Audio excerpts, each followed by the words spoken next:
back. Please move back to safe distance. We're very concerned with safety.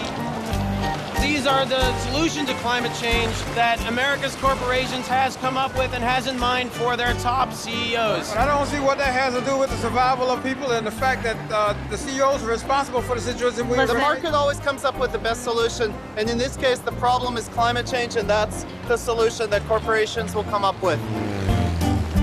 Hi, my name's Mike. That's me. And that is Andy. The reason we're all dressed up is because we're launching a protest. Just across the river is the United Nations. The world's most powerful leaders are meeting there to discuss climate change. And everyone's hopeful that our president will do the right thing. We must seize the opportunity to make a significant step forward in the global fight against climate change. But would all these guys go along with Obama? We wanted to show them just what was in store if they didn't. Okay, what you're seeing here are survivaballs. They are self-contained units that will allow somebody to survive no matter what happens to the climate. They can survive 6 months of drought, Category 4 hurricanes, any kind of tornado. They're fully equipped for anything. Everybody ready with the turtle position in case of a terrorist attack? We're launching a flotilla of 100 survivaballs to the United Nations, and we're going to say that if you don't come to an agreement to reduce greenhouse gases, this is what the future is going to look like. Right now, the current is just right to take these survivaballs to the United Nations. No one is expecting them. Except for that Coast Guard and police boats. Coast Guard boat, but it's small. And it probably isn't a machine gun mounted on its front end, so there's probably nothing to worry about.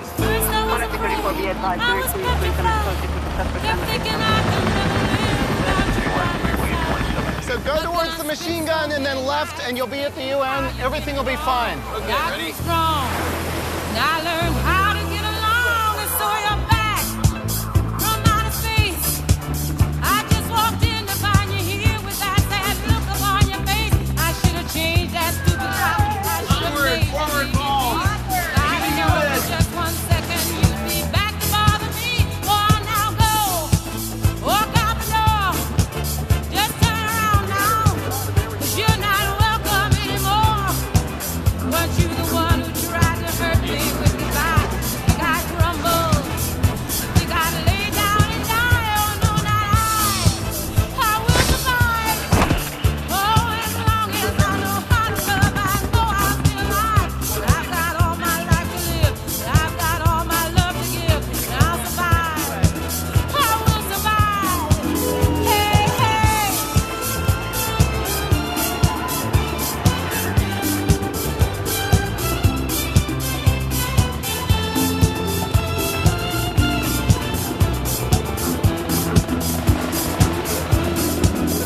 It took all the strength I had not to fall apart. And trying hard to mend the pieces of my broken heart. And I spent so many nights just feeling sorry for myself. I used to cry. The Survivaball protest didn't survive long. Minutes after wading into the water, the Survivaballs were in retreat. One of the two main yes men was cuffed and taken away. You want to send somebody, or?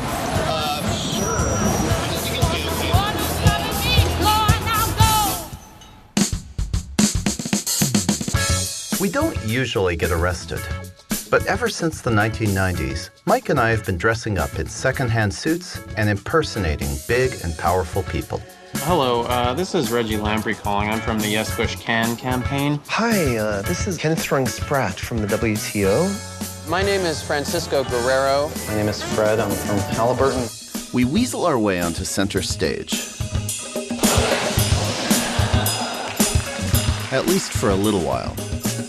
Mr. Oswin, you're not even on the directory of HUD. You're not even listed. You don't even have a phone number. It's come to that, has it?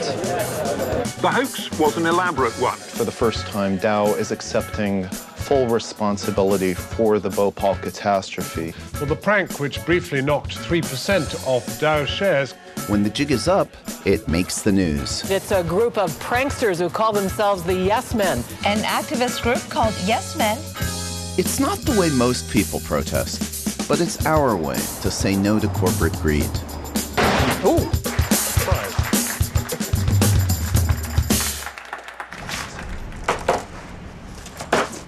This is the archive, man. This looks really water damaged. Here's a little love note. What do we do with this? Oh. We have to get rid of some of this crap. Oh. Jesus Christ. Look at that. Oh, this is a Domino's pizza shirt. This is so that you can deliver a pizza. Deliver a pizza to any event. They'll always let a pizza delivery guy in. I remember that. Wow, that's a lot of books. Why don't we sell them? Well, because we're trying to sell them, but nobody wants them. You want her? You wanna take her? Andy and I met in 1996. But I opened the door and it was like looking into a funhouse mirror. It's so weird when we met. We were like, oh my God, you're my other half. Oh my God, somebody as mischievous as I am. You know, we get up in the morning and do some weird action and then just keep doing it. 16, 18-hour day. We kind of egg each other on and, you know, let's just try something crazy. It was all fun, so why stop? Like if I had a crazy idea that I would never have the guts to do by myself, Mike would egg me on and say, hey, why not make it even crazier? And then I'd think of something even crazier than that. We were each other's perfect enablers. And it was a great little codependency. Strangely enough, that also broke up my former relationship. My girlfriend dumped me because of this new obsessive work thing that I was doing. I was supposed to drive across the country with her, and instead I drove across the country with the new relationship, Andy.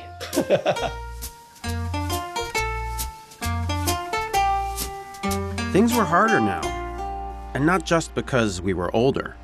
There was a new problem, a problem so huge, it made everything feel hopeless. I'm talking about global warming. We all know what's up. Our carbon emissions are making the planet get hotter, and the weather is going bonkers. That's scary enough. But if we keep doing what we're doing, scientists tell us that our whole climate system will likely spiral out of control. Food systems will collapse, and civilization will crumble. That's crazy. But what's truly insane is we could fix it. Within our lifetime, we could replace all fossil fuels with renewable energy. So why aren't we doing this? Because the fossil fuel guys have hijacked our political system. They spend millions every year to convince us that there's no alternative to oil and coal. There isn't even one study that can be produced that shows that carbon dioxide is a harmful gas. The notion that CO2 caused global warming is probably the greatest hoax ever perpetrated on the American people. These guys got elected with help from the U.S. Chamber of Commerce, which sounds like a government agency, but it's actually the largest lobbying organization in the world. The chamber is heavily funded by big oil and spends huge amounts fighting on their behalf. I'm all for green jobs, but we still need 20 million barrels of oil every day in this country, and a lot of natural gas, and a lot of coal.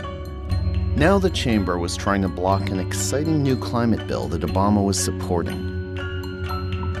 What could we do to stop them?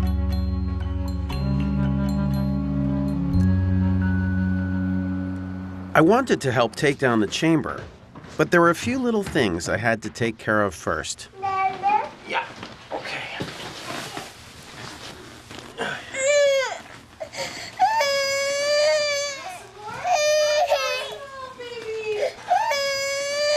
Where are you going out to? I'm going to work. I'll see you on Thursday morning.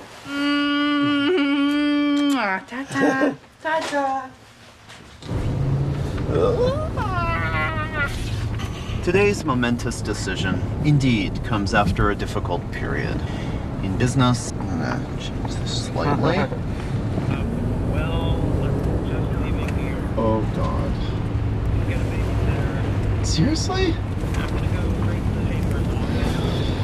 What does that mean? I'm supposed to do this alone? We had rented a room at the National Press Club so that DC journalists would show up for our big announcement.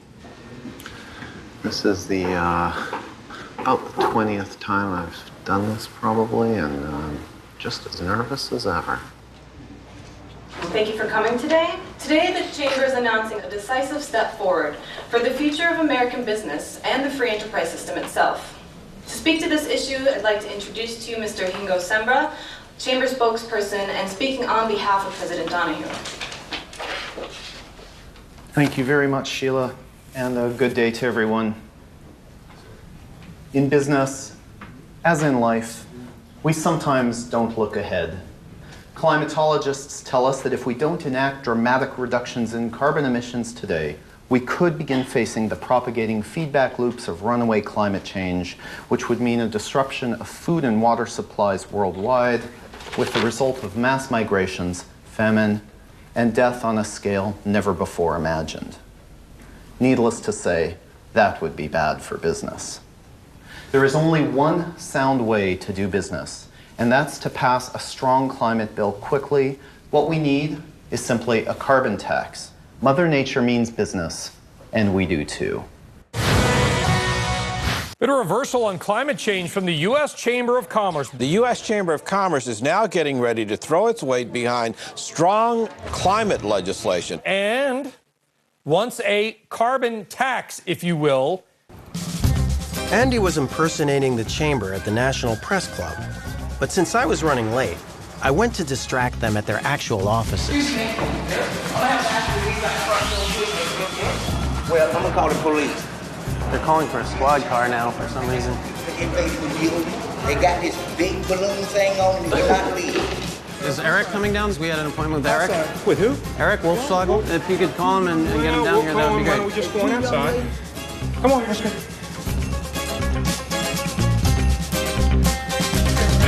Dave Farenthold from the Washington Post. Is there a sense from you guys that this is an inevitable thing and so you should give in to try to make... Okay, I'm Eric Wolfschlagel. I'm with the U.S. Chamber of Commerce. This is not an official U.S. Chamber of Commerce event. I don't know what pretenses you're here, but this is a fraudulent press activity and a stunt. Who are you really, sir? Do you have a business card? Are you with the U.S. Chamber? I do. Can I see your business card? Can I see yours? Are you here representing the U.S. Chamber of Commerce? Yes, I am. Okay, well, I work there, and you do not look familiar to me at all. Could I see your business Is this card? a stunt? Are you interrupting us? Yes, I am. And, this guy does not represent the U.S. Chamber of Commerce. Can we finish the Okay? No. If you would What is your like to position? have a press conference, you can have your own press conference. What is your position? I just spoke my position. What is your official title with the U.S. Chamber of I'm the Commerce? assistant to Mr. Donahue. Okay. This guy is a fraud. He's lying. This is, a stunt that I've never seen before. So if you'd like to actually talk to the legitimate Chamber of Commerce, I've got my business cards outside. This gentleman, I will assure you, does not have any business cards, and he's not legitimate. Show me your business card. No, show me yours. They both look like imposters. You got a business card? It's so weird though, but You don't look familiar. Actually, this sign-in sheet here. I'm sorry, excuse me, sir. We rented this room. Yes. You're gonna have to refund us. Fraudulently. It's fraud. It's illegal. Sir. All right, so the U.S. Chamber's denying it now. All right, so maybe not. The U.S. Chamber of Commerce says it was victimized. Victims of a hoax by environmental activists. Apparently it was a hoax. Either there is a group or some people or a person. Is there any involvement of the White House whatsoever? That what happened today was fraud, and I believe is illegal. Yes. And to misrepresent an organization, an institution, for the purposes of trying to advance climate change legislation, it seems very disingenuous and very extreme. Because the yes man? Who? What was the point that you were trying to make? Without a strong climate bill, the U.S. will be behind the rest of the world, will be the laughingstock of the world, and will be dooming the planet. Does it get to the point where you almost need to do something like this to get the attention for something you think is legitimate? Otherwise, the story won't be told? No, I don't think it's the only way to do it. To the steps! When thousands vote with their feet and put pressure on government. How stupid is it not to address climate change? This stupid is it not to address climate change? Hey, we're getting locked up now. I think this is our country.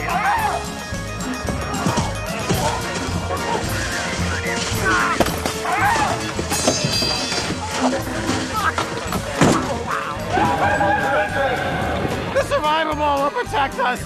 It also protects you against arrest, I think. I am not really sure.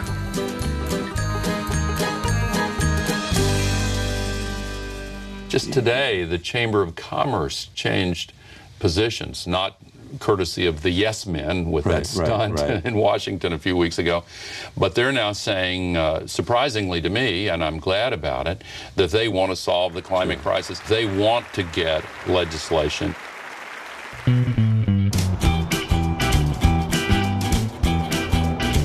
Every week, I drive about 3 hours north of New York City to Troy, because for the last 15 years, I've had a job there as an art professor. My students know I'm a yes man, and they know we go by fake names. I'm really Igor, and Andy is really Jacques. The university's lawyers advise me not to talk about the yes men in class, but students are always asking me how we got started. Jacques was one of the original programmers who were working on the Simcopter, and that's the game that he altered because he was so bored. It all involves the unexpected appearance of some gay, kissing musclemen every Friday the 13th. So he was fired, but then a Wired writer asked, well, isn't this gay activism? Because you put gay content in the video game. And Jacques was like, yes, it is gay activism. He got in touch with me because I'd done this Barbie Liberation Organization project. Their mission, to free Barbie and her very male plastic counterpart, G.I. Joe, from sexual stereotypes by reversing their voices. Direct fire at that Cobra squad. Want to go shopping?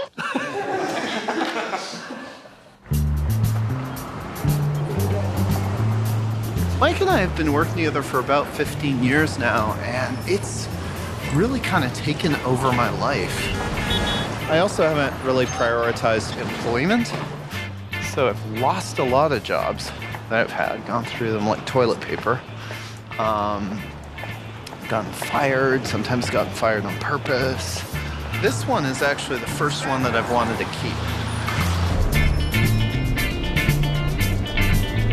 This is where I work. I am a professor. Yeah, me. They hired me to be a professor of design.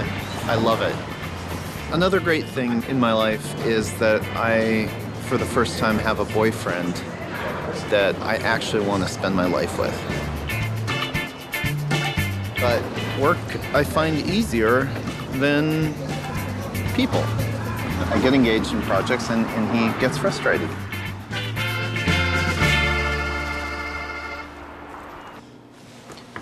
Okay, so this is what just happened. We were sitting here, a guy came up and handed Andy an envelope. And it turned out to be a process server. We're being sued by the US Chamber of Commerce.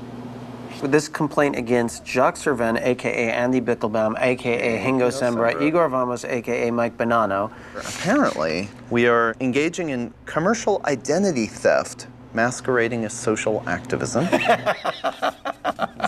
Defendant Servan is also engaged in the business of making movies. Not a very good business. They seem really upset about this commercial thing. Business, commercial, business. They've written a prayer for relief. What? Yeah. Shall we pray?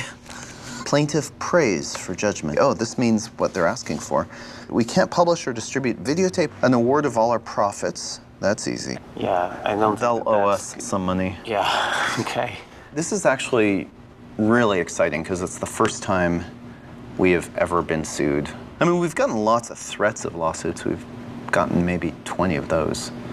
So should we be worried about this? Let's see. It turns out we did have to worry. If we lost the case, we might owe the Chamber of Commerce millions of dollars. We could lose everything we owned. Worst of all, losing this suit would set a legal precedent that wouldn't just affect us. It could make all kinds of activism illegal. If nobody can speak out, the bad guys can get away with anything. This came at a really bad time. In just a few months, we were heading to the United Nations Climate Conference in Copenhagen. All over the world, people were hatching ambitious plans to pressure world leaders to address climate change. The Maldives held a cabinet meeting underwater. The Maldives could be submerged by rising sea levels. We were wondering what we could do when we got a call from Kadili Chandia, a climate activist with Action Aid in Uganda. There is a group of young activists in Uganda. We'll be really glad to have it, maybe through a workshop or a kind Kadili wanted us to visit her in Uganda to help plan an action at Copenhagen, something so bold it would force the world to acknowledge what she called climate debt. Here's how Kadili explained it. People like Andy and me who live in the USA consume a massive amount, but people in places like Uganda consume very little. In fact, an average American creates 170 times more CO2 than the average Ugandan. But even though people like Kadili consume very little, they get stuck with the bill. When climate change hits, the rich can try to rebuild or even relocate. The poor can't afford that. And currently, 400,000 people die every year from the effects of climate change. Climate debt means that rich countries need to compensate poor ones to help them adapt.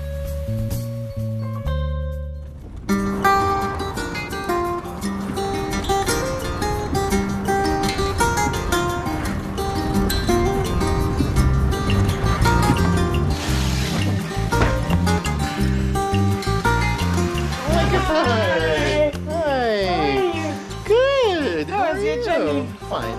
Wow. Very easy. The yes men are in Uganda. Kadili wanted to take us on a road trip so we could see what climate change meant for Uganda.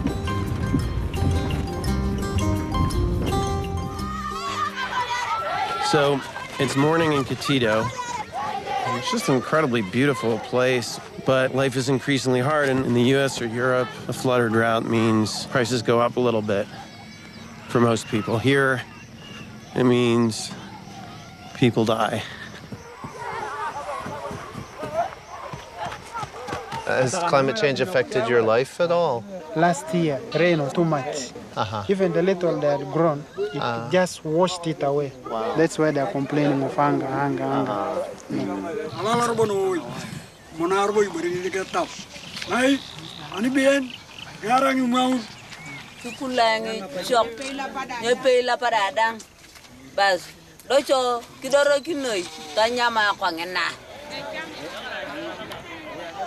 In recent years, farming in northern Uganda had become almost impossible.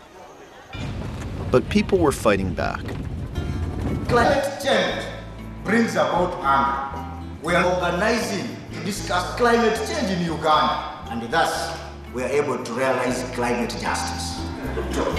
We sketched out a plan to get climate debt solidly on the world's radar in Copenhagen.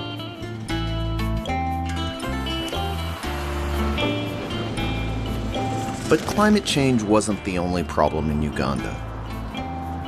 There was a bill going through the Ugandan parliament that called for the death penalty for homosexuals.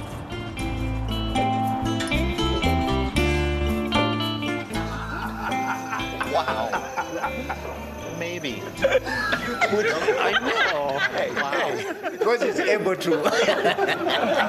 The professor is getting great. He's told me he doesn't have a kid. Why? Why? The professor should tell us why. The professor does have to tell you. Go ahead, Professor. It's just an awkward subject in Uganda. It's really awkward. No, but it's fine. Yeah, it's because I'm gay. So, yeah. What's that?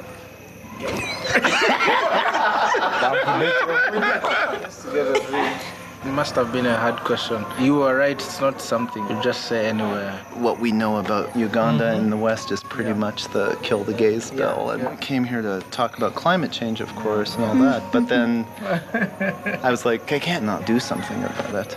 Professor, you really have to elucidate on that. To elucidate? Explain more about it. About gay? Yeah. Which part of gay? The why? Yeah, the whole concept. If I'm to have sex with Peter, what do I actually do? Well, let's see, the concept is Man. Yeah. You want to try it? You get it? No.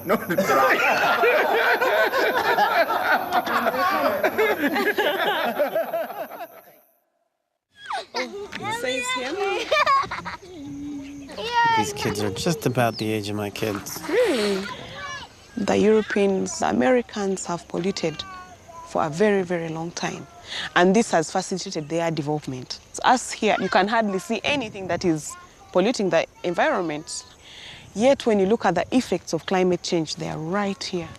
The Americans have the money, the Canadians have the money to adapt, but if I don't have enough for my food, then how will I have enough to adapt to these changes? Everything that you do has a repercussion. So you did this, please come and clear up your mess. Do you ever feel like giving up hope? No. Giving up? Simply never. We have people from the global south, but also from the north who believe in this. Little, bit by bit, you're playing your part, we're playing our part. Someone in Brazil is doing something. So when you put all these efforts together, I can't give up hope.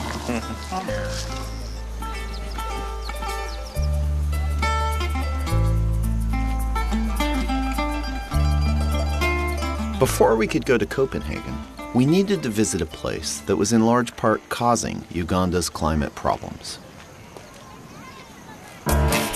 Canada, a country known for its natural wonders, its universal health care, and its really polite people.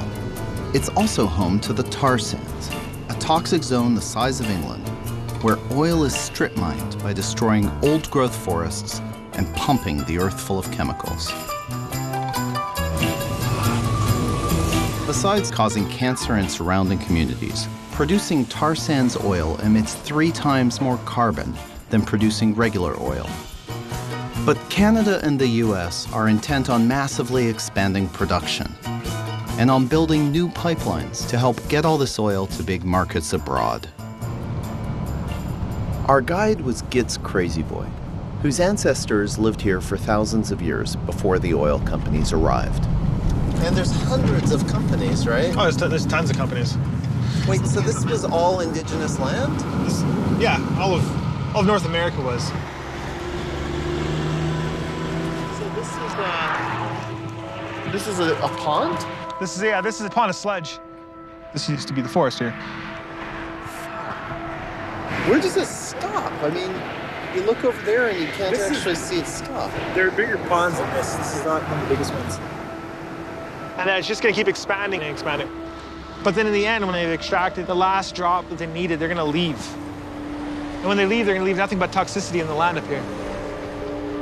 Are we dropping bombs on other people? No. Are people's still lives at risk? Yeah. We've lost everything up here. Walking out here is like being on the moon or something.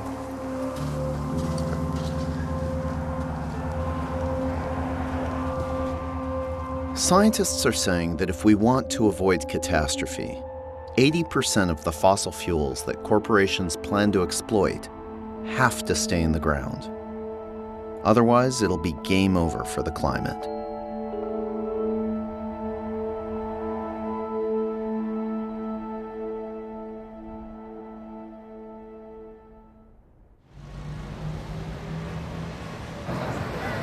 The Copenhagen Climate Conference was coming up soon, and we didn't have much time to lose. This is being called the most important climate change conference in the history of this world. Nearly 200 nations are on hand for the 2-week conference. The goal there, a plan to save the planet from global warming. The plan for Copenhagen was really coming together. I was kind of neglecting my boyfriend, and he was getting more and more frustrated. I didn't know what to do.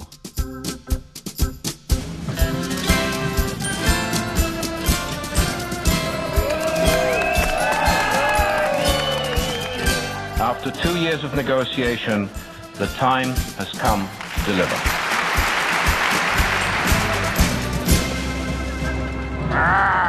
We're at the COP15. It's the big protest day. Everybody's trying to do their part. Some are working inside the negotiations, trying to influence their delegations. And some are working on the outside trying to influence the public. I mean, that's what's needed right now, right? Is to have all of these different groups coming together. And I'm Kodili. I'm part of the Global Change class, and I'm a climate data agent. Yeah, I'm from Uganda. We introduced Kadili to Canadian activists who were pissed off that their government was destroying the planet.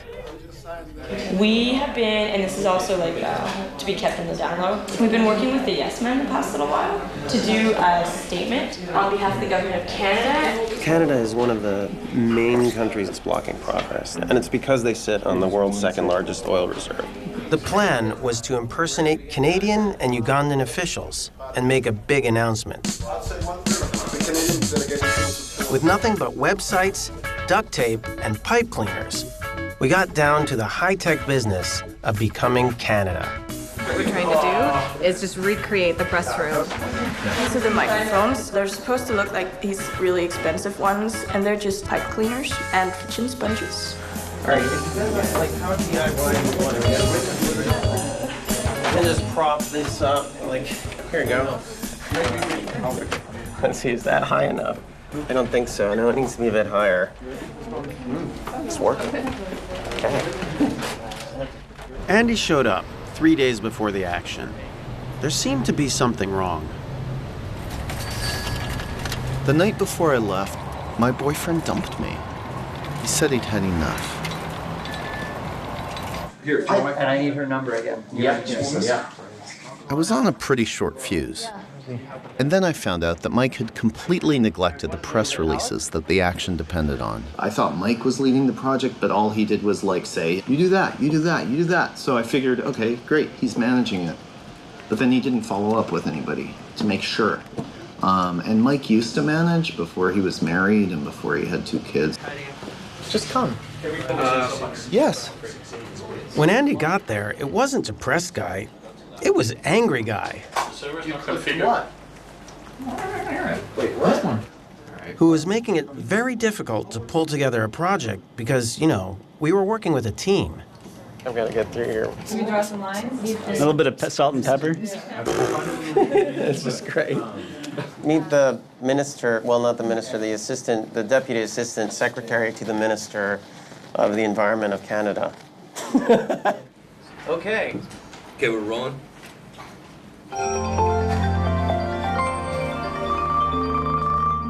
Dearest delegates and fellow citizens around the globe, this is the day that will define our century. Canada is fully acknowledging its historical climate debt and the legal responsibility that follow. Climate debt reparations are not aid. They are a legal framework that sets everyone on equal footing. But to us, it's more than mere economic issues. It is about the droughts, the famines, and disease.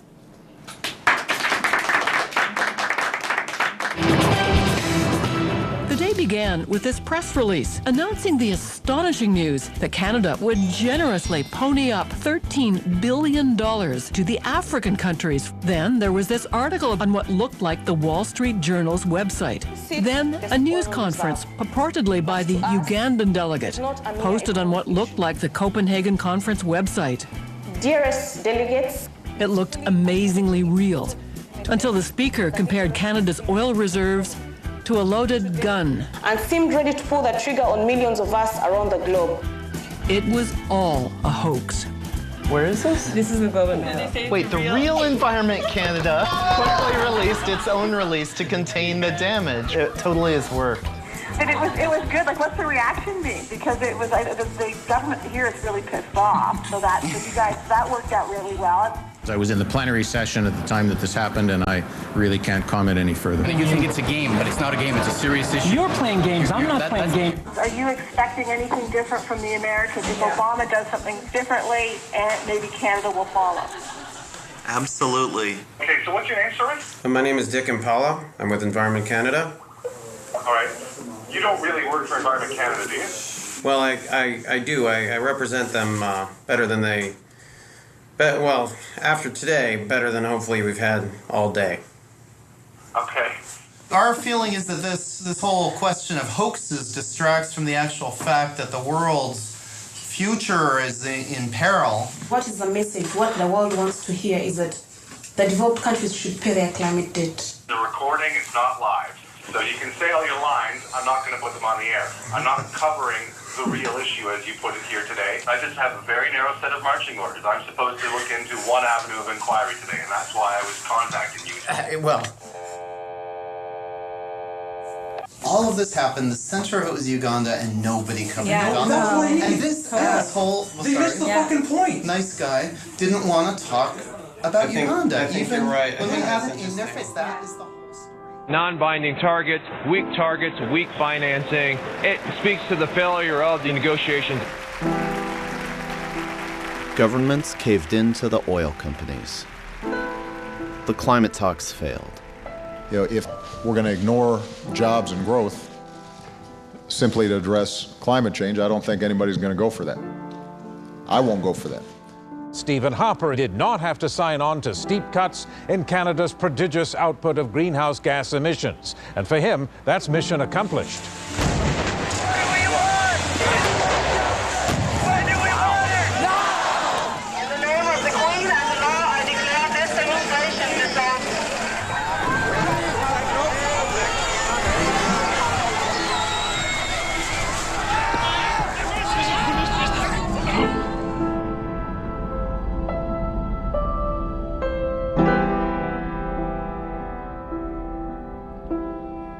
The entire focus was on changing people, these leaders, on like getting these leaders to do the right thing, you know? Everybody was just thinking like, we were thinking, like because I was buying into it completely. I was like, oh yeah, let's go make our bit of noise in this bunch of noise. And you know, and these leaders are gonna listen and actually do something right. It just feels stupid. There's even people who are trying who are part of the government and they just fucking can't do it because the government's so corrupt. So what do we do? Yeah.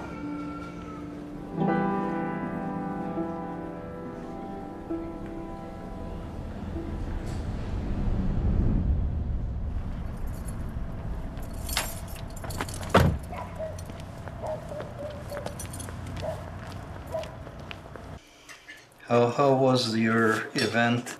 You should come to the next one. We'll try to get the bail money ready. I've never even been arrested. Oh no, I take it back. You were arrested in Switzerland. Oh, you're right. Okay, that's true. I also got arrested in Mexico. Now that I think about it. I haven't been, but Mom has been in jail.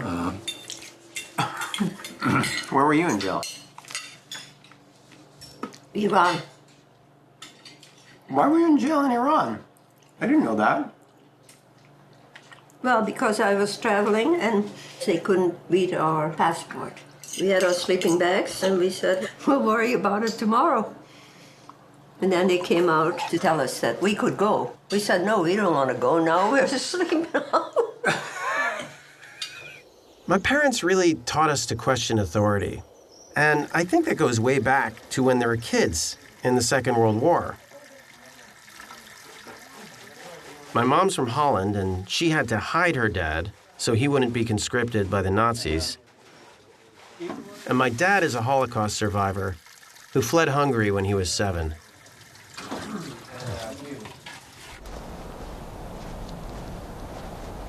This is what we call the land of Yik. It was really the most excellent playground around. It's like a little Mussolini balcony. One of us would be Mussolini, and you go up on the balcony and make a speech. In cui Roma aveva Cesare, Virgilio ed Augusto. My fans.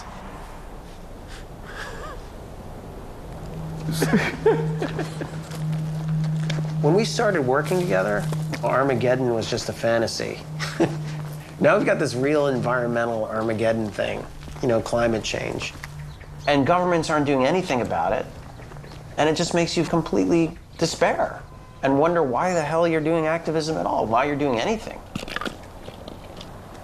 That's why dropping out becomes appealing too.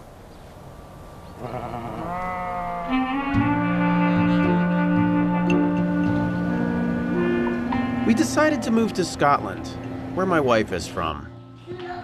I finally got to spend more time with the kids. I don't have a camera person, don't have any money, so I'm just gonna have to get the kids to be the camera people, okay? So you hold it and you videotape, and this is what we do here. Dad, I won't film your life. Bye. I'm not filming your life. Bye. A dead bird. Oh, no. Yeah. Dad, get me a spade.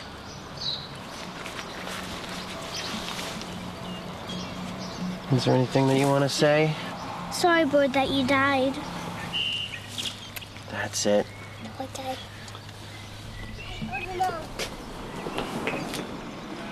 Life is just a bit simpler in Scotland. There's good schools, and there's national health care. Gotcha. See that?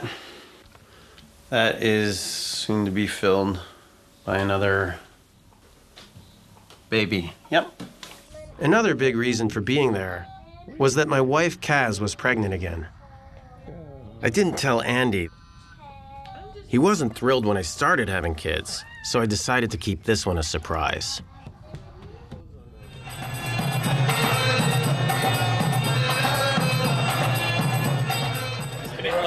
I know it's true. They would just be like, it is what it is. When Mike moved to Scotland, I felt more adrift than ever. I knew I had to keep going. I just didn't know how. Or whether it would even matter. Then a friend of mine from Greenpeace invited me to have a little talk about the Arctic. It turns out the Arctic is melting, and it's melting a whole lot faster than anyone thought it would. That's bad news for bears, but it's even worse news for us. For one thing, polar ice reflects the sun's heat, cooling the entire planet. When the ice melts, the world heats up even more. But what's happening underwater is even scarier. Under the Arctic seabed are humongous frozen methane reserves. If they unfreeze, trillions of tons of methane will be released. Since methane traps heat much better than CO2, global warming will go into warp speed. We should be freaking out, but instead, we're celebrating the melting Arctic as a business opportunity. The Arctic is the scene for a new kind of international gold rush. America, with its lands in Alaska, is seriously interested. Shell spent $4 billion lobbying the government for permission to go drill in the Arctic. Would Obama's administration sell us out? Of course, we are here because of our shared concern and commitment to the Arctic. The melting of sea ice, for example, will result in the possibility to develop newly accessible oil and gas reserves. Since the government was handing over the Arctic to oil companies, the only way to stop Shell was to appeal directly to public opinion. They're going up and drilling, and the best we can do really is publicize that and give them an advertising campaign worthy of their company. We wanted real oilmen to show up for what would be an obscene corporate party. We've been talking about having a spigot that spews oil. It's symbolic of turning on the oil in the north. That drilling unit, what was that called? The Culloch.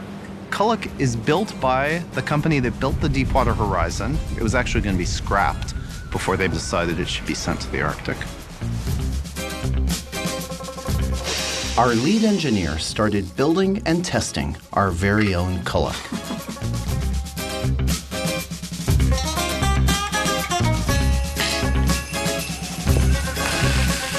This time we're going to have 5 actors, at least, plus 10 more. It's going to be like this theater production. We've never done a theater production, and Mike isn't even here. Mike is in London, Scotland, wherever. He's far away. But, you know, it's fine. It'll be a different thing. It just makes me nervous. Yeah, I just wish you were here. The nice thing about this kind of work, and you finish it and it's done, and you feel like you got something done at the end of the day or the end of the hour. Whereas like a lot of the stuff with the yes men, it doesn't result in anything concrete. The Kuluk was docked in Seattle, so we decided to throw our party there at the iconic Space Needle. We sent out invitations to the entire Seattle business community.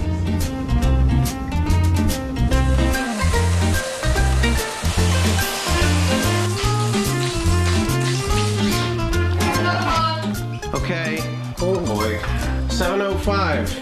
Contractions are happening.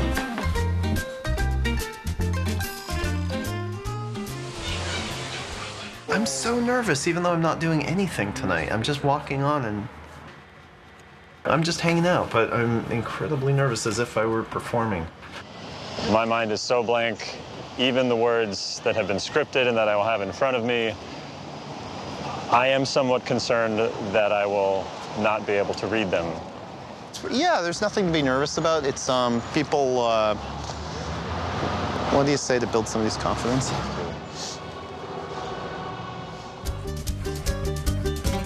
It is insane how close it looks to the real thing. It's so realistic. So let's put it like It's another one.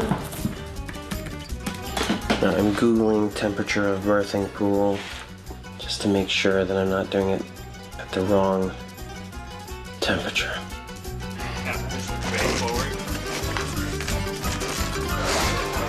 Let's just put it up there.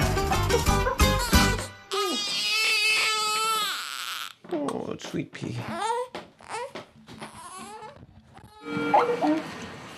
Oh, it's Mike Bonanno. Hey.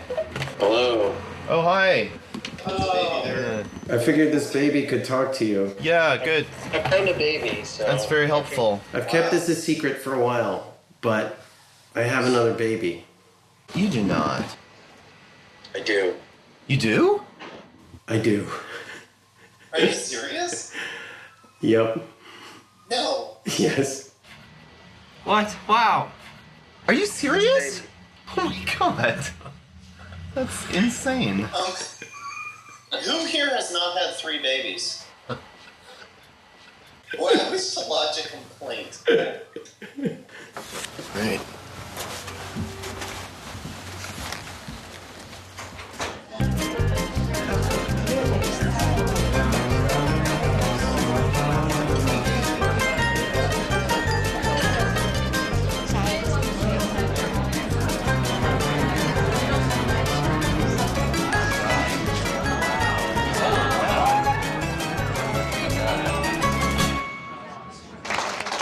Thank you very much. Welcome to the launch for Shell's Arctic Ready campaign. It's been a long time coming. Shell is very excited to drill for resources that are accessible for the first time in history, and to attempt feats of endurance that no machine has attempted before. For centuries, men and dogs have battled with the ice. Now, finally, we're winning. For the first time ever, the ice cover in the Arctic has melted enough that we can get those resources. Oh, yeah. It'll be tough and it'll be dangerous, but it is possible. That's probably the main reason that our friends in the Obama administration were happy to approve our plans. That's right. We're glad to have them on our side. Of course, climate change is scary. The end of civilization, I mean, that's bad. But in life as in business, pragmatism trumps all. Drilling in the Arctic? Let's go. We're pumped. We're pumped. This is a scale model of the Kuluk, which in Eskimo means thumbs up. The miniature Kuluk is designed to kick off the festive part of the evening by delivering another precious fluid that we may imbibe. So we're gonna pour a ceremonial glass here, and though I would like to be joined by our special guest. So the widow of the late great designer of the Kuluk, Mrs. Enid Appleby, we would like you to have the first glass poured from the little cullet.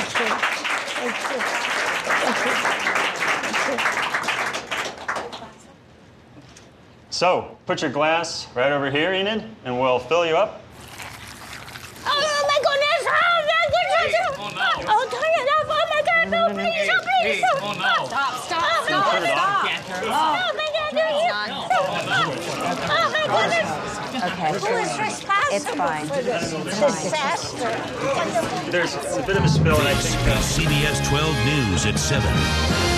This is all a hoax, an elaborate hoax by a suspected environmentalist group. This video got a lot of play. The activists are hoping to point out that if Shell can't control a drink dispenser, how are they going to control? So this wasn't really a Shell party? No. Well, that's why I said it was a fake.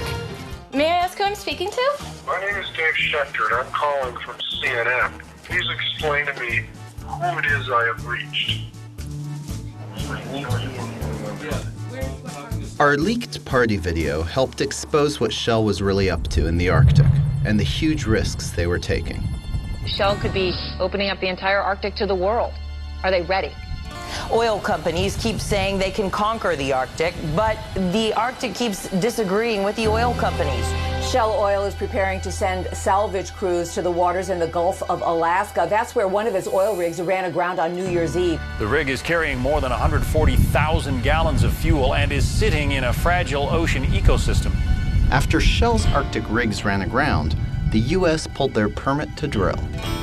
So what did Shell do? They teamed up with Gazprom to drill in the Russian Arctic instead. Gazprom, Russia's largest energy company, already spills millions of tons of oil per year. But Gazprom is Putin's pet corporation. When activists intervene, Russia responds with bullets and the Gulag. We needed to do something almost as crazy as what Gazprom and Shell were doing. But this time, I needed Mike's help. Andy keeps trying to get me to help with a new action, and well, he has a point.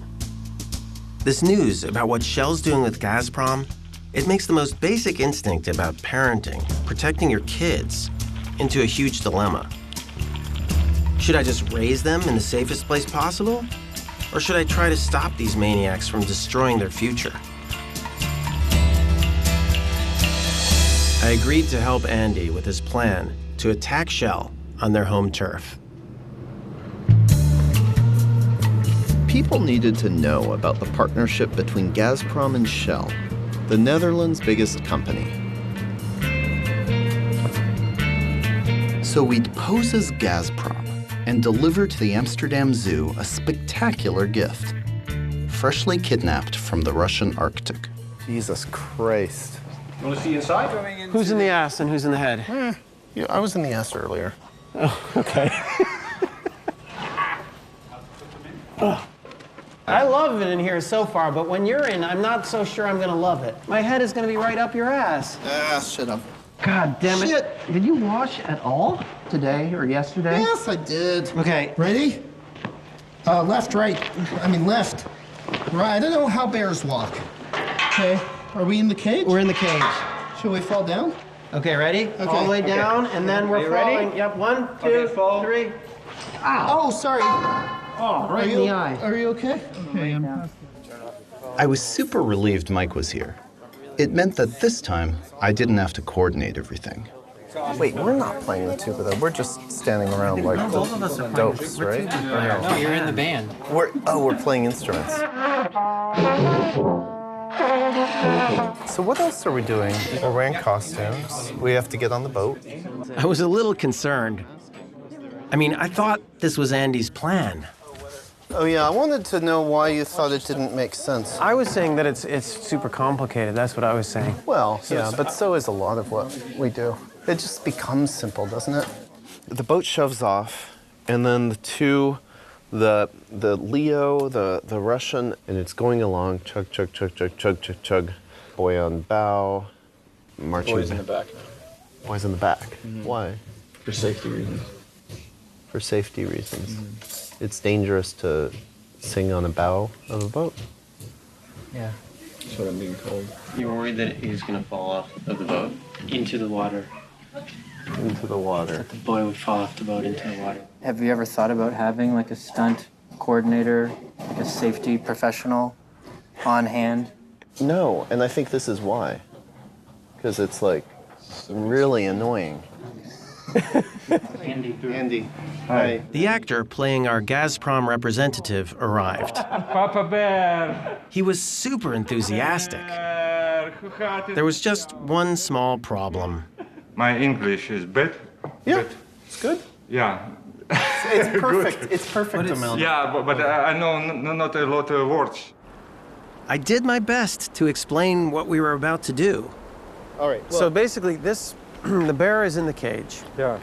The barge is parading through the canals before the bear is presented as a gift from Gazprom to Shell and the people of Holland at the zoo. And action. Gazprom is here. Help to Shell. To help Shell. Gazprom is here to help Shell. And already we help safely relocate reindeer. Say relocate for me. Relocate. Relocate. Shit. We freed bear. 30.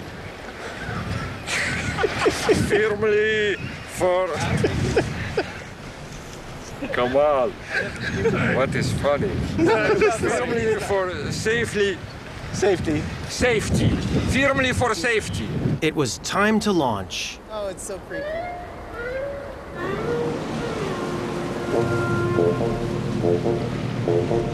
Медленно минуты уплывают вдаль, встречи с ними ты уже не жди.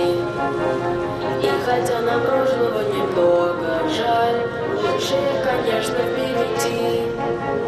Скатертью, скатертью, дальний путь стелется и убирается прямо в небосклон. Каждому в лучшее верится, катится, катится голубой вагон. Okay, and down.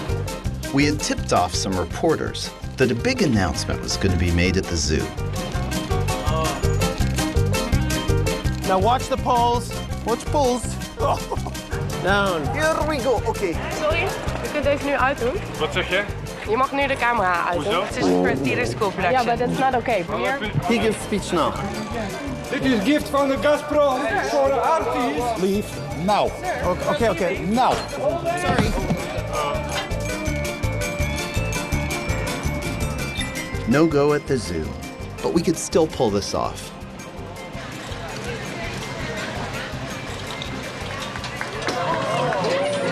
Ladies and gentlemen, this not just a bear.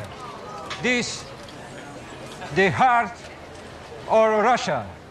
For me, very, very, very, very, very important. Important in my life, important for my family, and now I give this for your company, Shell and Gazprom together for future and make it only everybody funny. No, sorry. What's happening? Can't set this in that direction. Fantastic. Sometimes things don't work out exactly right. Sometimes then afterwards you wonder, how did I not realize that was not going to work out quite right? Doesn't it seem pretty obvious now that that wouldn't work? Oh yeah, let's get some food. Good idea. You're not answering. I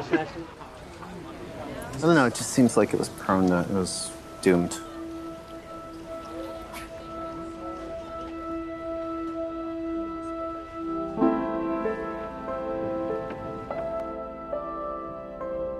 Whenever we would do actions, I would always think like, this is the one that's gonna change everything. I would convince myself of that. And then afterwards there would be this huge depression, like, oh, didn't change everything.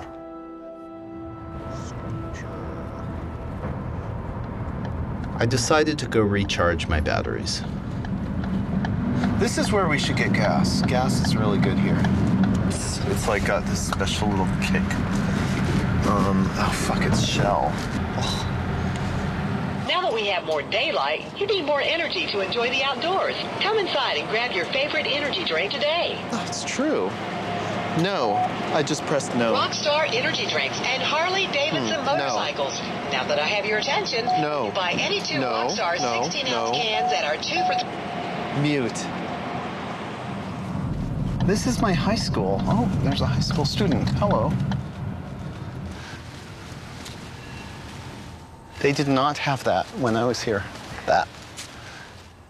I was a Jewish kid in Arizona. I was a little gay kid in Arizona. I was the child of immigrants. It was just a soup of weirdness. My dad grew up in Belgium during the Holocaust and had to hide out on farms. My dad's dad went to Auschwitz. If you grew up fleeing the Nazis, it was pretty obvious, I guess, that power didn't always tell the truth and that it couldn't always be trusted. This is the airplane graveyard I used to come to in high school when I needed to get away from everything. But then I rediscovered how fun people could be when I was a junior. I told everybody that I was the grandson of the Ayatollah Khomeini, who was public enemy #1 at the time. That's me, I'm his grandson. At first, nobody believed me, and then eventually, a lot of people would come up to me and say, "Are you really the grandson of the Ayatollah Khomeini?" That was the first time I realized I could just make up another identity for myself. In real life. When Mike and I started doing this kind of work together, it was the first time in my entire life that I was just doing something and not questioning whether it made sense. And then when that broke down, I was kind of in this pit of like, what good is this? Will anything ever change?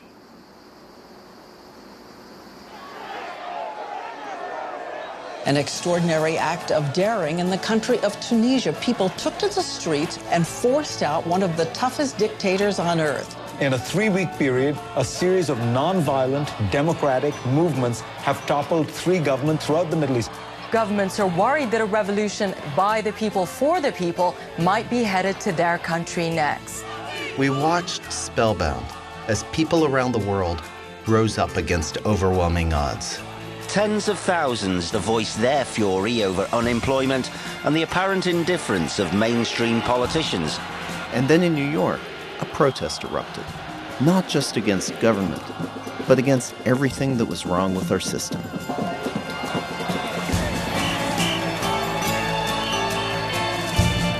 Occupied Wall Street, a protest to growing income inequality in this country. Environmental issues, health, education. Is this the French Revolution? Are they Lenin and Trotsky? I don't know what they are. And some are calling this the U.S. version of Tahrir Square.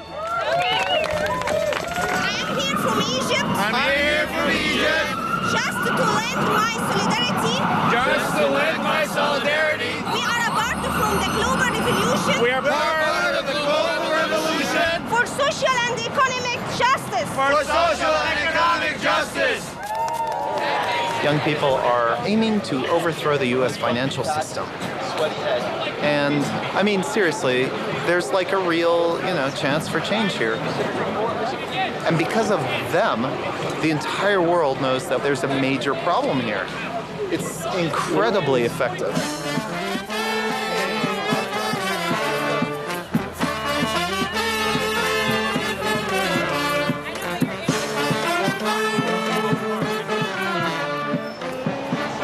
Can anyone call a General Assembly? Do you know?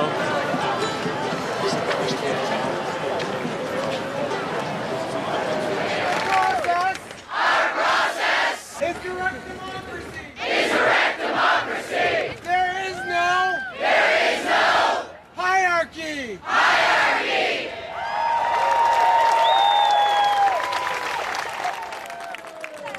Who knew that so many people felt the same way that we did?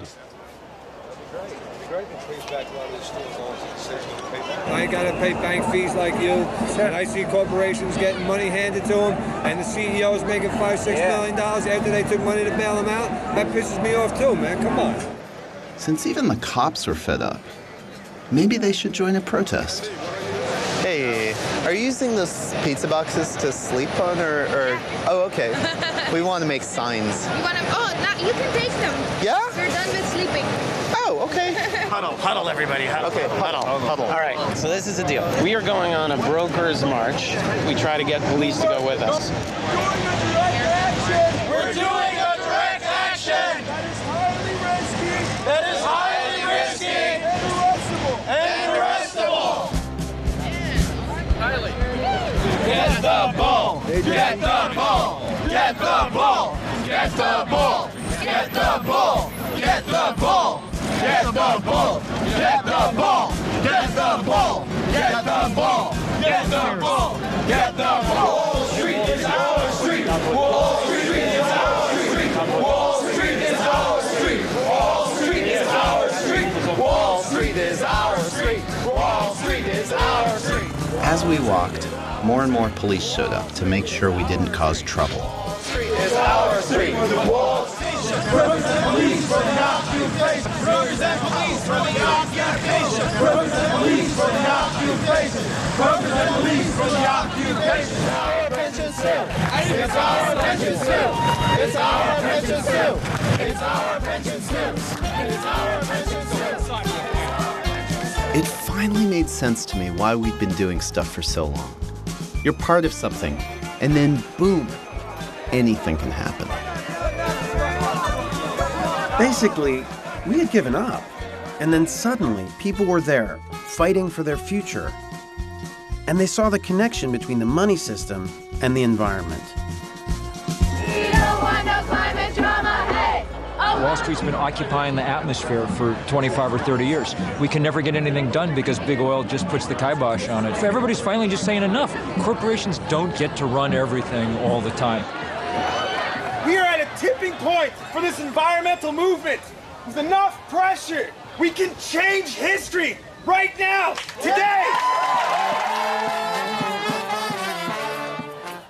In every way, Occupy was exactly what I was looking for. It felt like when I first started working with Mike, it just flowed. The entire way that we got started when we were doing the anti-globalization stuff was by working as a little cell that contributed to a big movement. It was a global movement. I hadn't felt part of something like that in a really long time.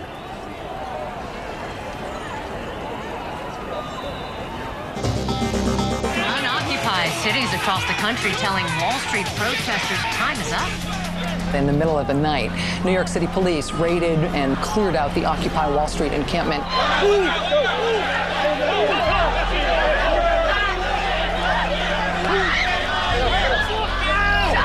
are you doing to her? You gotta move. Let's go. My wife. You're not doing it. Get back. This movement. This movement is bigger. This movement. And this moment. This movement.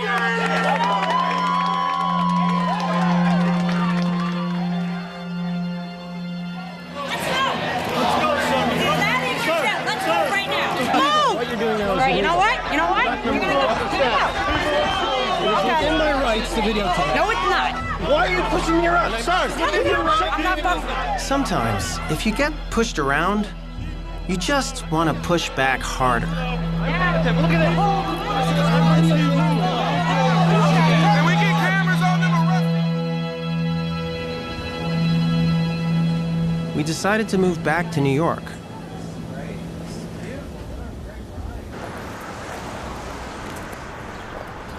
This is Zuccotti Square after the eviction. It just feels like nostalgia. Like the center of intensity is elsewhere now, and that's normal because movements aren't just one thing. Movements just like surface and something happens and then they sink and appear in a radically different way.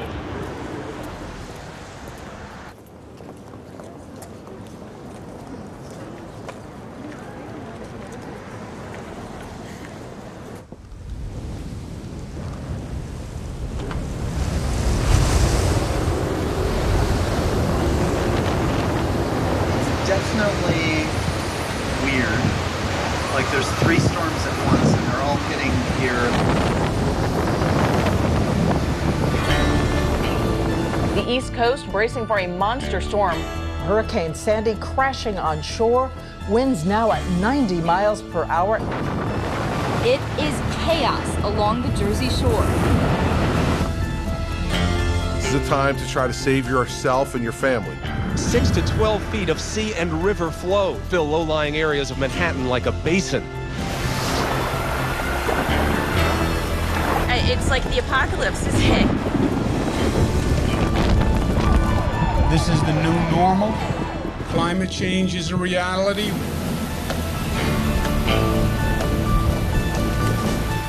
You see that city over there? No, you don't. That's because that's Manhattan without power.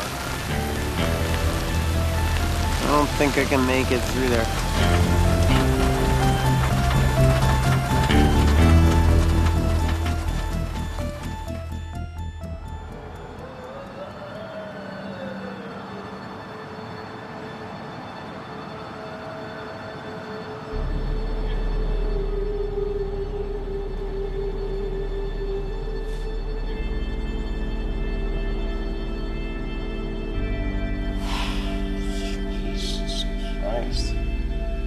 It doesn't really end, does it?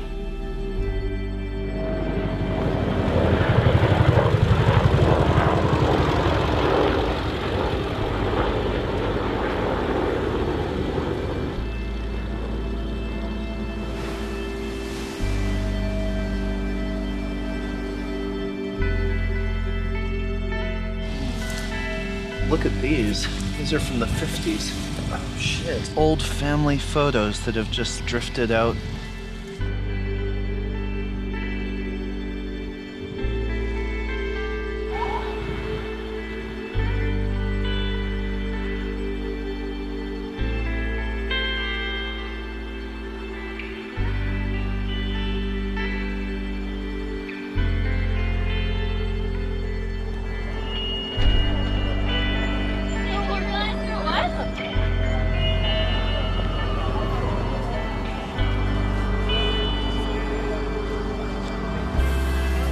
The Occupy Wall Street network just went into like full effect. And I mean, Lower East Side, you have it in Sunset Park, you know, you have it in Rockaway. We went set up kitchens everywhere. It was amazing. It's amazing that a community relief effort led by any volunteer that could go got here 3 days before the National Guard and the Red Cross.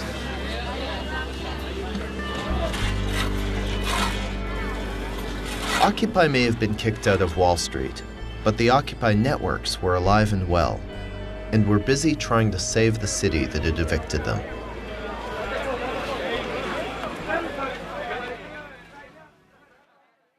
Whoa, why are you laughing right now?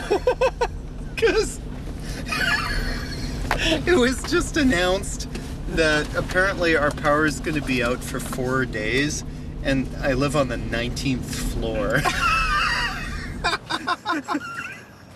Wait for me.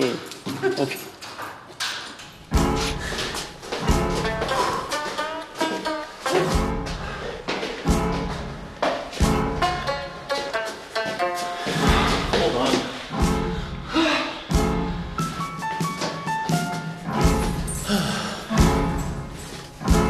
Here we go. One.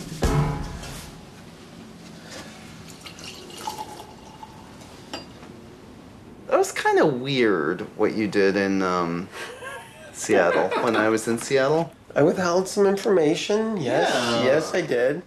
You didn't tell me that you were having a child. This is not the way a friend behaves.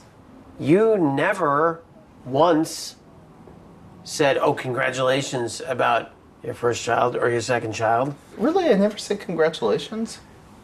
About child 1 or child 2? I don't know. No, I don't think so. I'm probably a bit jealous.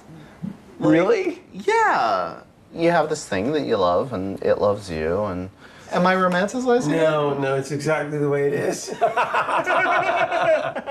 That's accurate. I know you didn't have kids to hurt me, but like it means that I haven't had a partner to work with. Okay, I should have I should have told you about the baby. I should have told you about the baby. You have 3 kids, and we fly around in airplanes, and we eat meat. Yeah, we're hypocrites. We grow up thinking that you have to get ahead by getting a better job, thinking that you have to accumulate as much wealth as you can, thinking about all these things that become like breathing. Mm-hmm. How do we change that? How do we deal with that? That's it, yeah. You have to change the whole culture. That's what it is. I mean, it's like, it's revolution, because it's like really changing everything. You know why I stay optimistic, even though it's completely kind of irrational? There are so many struggles that have won that seem completely impossible to win. And climate change certainly seems enormous, but I mean, it seems when a lot of people decide to do something, they succeed.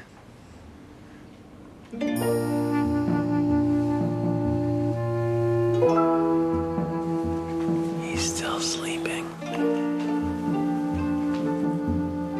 He's still alive. Power's still out. Want a breakfast pear? Yeah, awesome. I made it. I've become very good at making pears.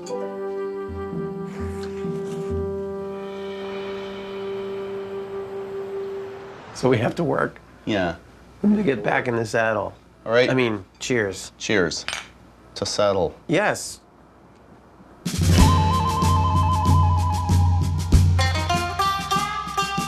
We knew there was a way to pull the plug on big oil. It was time for a showdown. Ever since we met Gitz, we'd wanted to do something together. Posing as government bigwigs, we would infiltrate a Homeland Security conference and announce that the USA was outlawing fossil fuels and replacing them with renewables. And the best part? The new wind and solar power plants would be owned by native tribes as partial reparations for genocide. To actually have white people wearing bands that say native headdress instead of a feather, a windmill, this is us making fun of the American ideal of what it is to be Indian.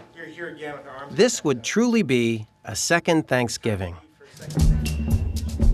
I told the conference that I represented General Colin Powell, and they were pumped to have him speak. So our speakers are running just a tad late. We're not going to worry about it. General Colin Powell is coming to speak to us, and he's bringing a couple of colleagues. General Powell, of course, would not show up, but his colleagues were nearly there. Oh my God, you guys. Is this not going to be a total giveaway? No. Is there a way to, like, you know, maybe make it a little less like it is? Who's the other presentation? Yeah. Well, the Admiral, and he's followed by the Deputy of the Secret Service. So you've got 2, like, exceedingly senior people. Okay. Yeah. All right. Well, I'm going to just confirm with them because it's so late. I'm beginning to wonder what's going on. Mr. Benedict Gordon. Hi, I'm Barbara Alexander. I'm so glad to meet you. Hello. Hi. I'm nervous. Me and Tito are sitting down. We're trying to make small talk. Have you tried yoga? No, not yet. I need to. I'm having a hard time finding the yoga pants that'll fit. That's the most weight I've ever seen on my face. He's a scientist, so. Does he do like a lot of acid? Like somebody went. I don't know. That is a bad hair day. These guys weren't exactly tree-hugging eco-freaks. We had an aspiring Republican congressman, a 2-star general, lots of defense contractors, and weird security guards in trench coats. How would they react to an energy revolution? Our first speaker is Undersecretary of Policy Implementation at the Department of Energy, Mr. Benedict Waterman.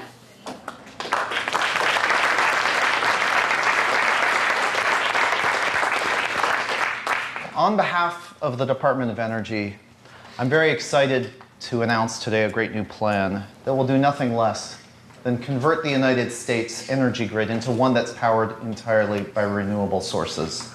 As the dire reality of climate change becomes more and more inescapable, people will take the future into their own hands, and historically we know that popular resistance is a force that can only with difficulty be countervailed. A revolutionary energy program today is easier than a real revolution tomorrow.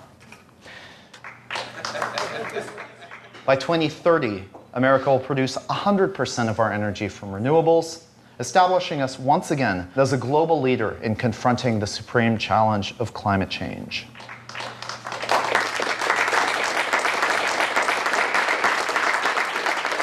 We're excited to be working with the Bureau of Indian Affairs and some of the largest tribes from Arizona to the Dakotas to site major wind and solar facilities that will provide a large chunk of America's power.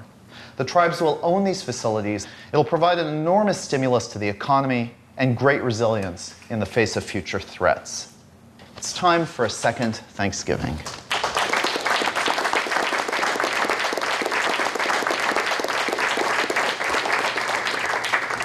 I am Dana Slowhorse. I'm the Director of Industrial Development for the Bureau of Indian Affairs. I am a member of the Wainabe Nation, and joining me is my nephew here. He's a fire chief, he's a war chief, a water chief, and he's actually also a midwife. He helps young mothers. There's a long storied history between the Americans and indigenous peoples. And it always hasn't been a beneficial relationship, at least not to us. For the first time, we have a voice, and we will truly own this new energy production. And that's progress. And it'll build us a stronger economy, a brighter future. It will give something to our children. There was a lot of work done on Benedict's half, because we want to acknowledge and honor that. And so I actually went and killed a deer. I tanned the hide myself. Give you this gift. That was good. Mark this grand occasion between our two peoples. We want to acknowledge this with a round dance. I encourage everybody to join us together. Just form a circle around all of this if possible. All the way around? Yeah, we can do all the way around. Okay.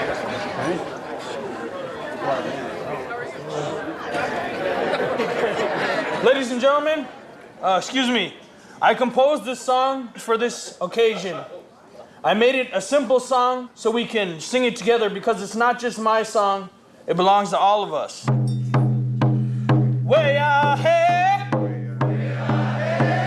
way out ho, way out ho, way out here, way out here, way out ho, way out ho, way out here now, way out here now, way out ho, way out ho.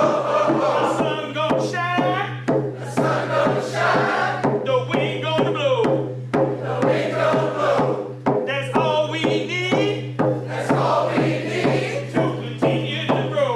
To continue to grow. Way out here. Way out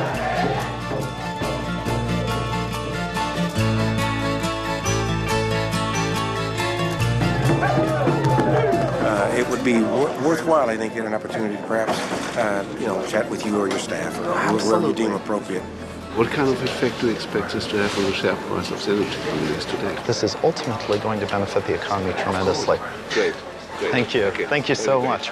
How did the midwifery come about for you? So, I have a lot of sisters and a lot of grateful nieces and nephews. Definitely. So we're part of Northrop Grumman. We're a large business, but very interested in seeing how we can support this novel cause. That's fantastic. So excited. Yeah, this is outstanding. I feel really good. It's a very emotional day. Great. I was surprised to see someone from Northrop Grumman acting so excited. You weren't talking about weapons, you're talking about renewables. You know, surprisingly enough, most people are not megalomaniacally insane. Even people that work for Northrop Grumman. And if they're given the opportunity to do what they actually believe in their hearts is the right thing, they go with it. The fact that we could get all these people that we think of as being from the dark side, the dance in support of renewable energy, is that there are very few people who actually want us to continue on this fossil fuel path. And we have to force our leaders to actually do what we need them to do, and then people will follow. except for a few oil company execs. Good stuff. Thank you. Thank you. Don't forget that song now. You sing it anytime. Can getting a room full of defense contractors to dance for energy revolution actually change the world? Probably not on its own. But what we've realized is, to keep going, we've got to be part of something bigger than ourselves. And that's the only way we're going to win this fight.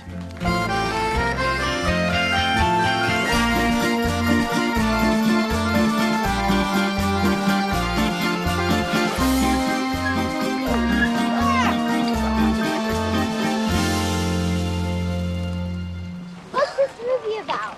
Well, the movie's about what we can do to help make sure that things are okay in the future. You know, for you. There's a lot of people who are just like making a lot of money, sometimes in ways that aren't very good for the world. But why money? It's just a stupid old piece of paper. That's a hard one. But, you know, there's also a lot of people fighting back. It's changing the weather. Because you're making movies to stop it. It's only a little part of stopping it, what we do.